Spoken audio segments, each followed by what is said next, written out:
NDA और UPA क्या है? राजनीति में कुछ ऐसे गठबंधन हैं जो वर्ष 1998 के बाद से लगातार सत्ता में फेरबदल कर रहे हैं। कभी एनडीए के साथ कुछ धड़े जुड़कर इसकी सरकार बना देते हैं, तो कभी समर्थन वापस ले लिया जाता है, पुनः सरकार गिर जाती है।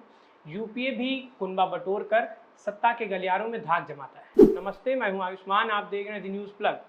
एनडीए यानी नेशनल डेमोक्रेटिक अलायंस, राष्ट्रीय जनतांत्रिक गठबंधन, इसका गठन वर्ष 1998 है। यूपीए यानी यूनाइटेड प्रोग्रेसिव अलायंस, संयुक्त प्रगतिशील गठबंधन, इसका गठन वर्ष 2004 है। एनडीए की गठन की मुख्य वजह क्या है? वर्ष 1989 में बोफोर्स घोटाले के चलते कांग्रेस चुनाव हारती है। बहुमत किसी के पास नहीं था। कांग्रेस 195 सीटों के आसपास थी। बीजेपी 89, जनता दल 142, बीजेपी, जनता दल और कई अन्य दल मिलकर सरकार बनाते हैं। 2 साल के भीतर फिर से चुनाव होते हैं। कांग्रेस कुछ अन्य दलों के साथ बहुमत तक पहुंचकर सरकार बना लेता है। बहुमत यानी कुल संख्या के आधे से अधिक का आंकड़ा 272। 1996 में फिर चुनाव होते हैं, बहुमत किसी को नहीं मिलता है, लेकिन बीजेपी 161 के आंकड़े के साथ सबसे बड़ी पार्टी बन जाती है।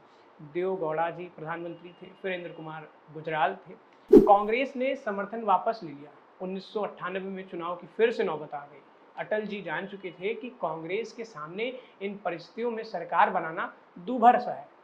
चुनाव से पहले राजनीति में कुछ पहले हुए 15 से 20 छोटे बड़े दलों का एक कुनबा अटल जी के साथ आता है।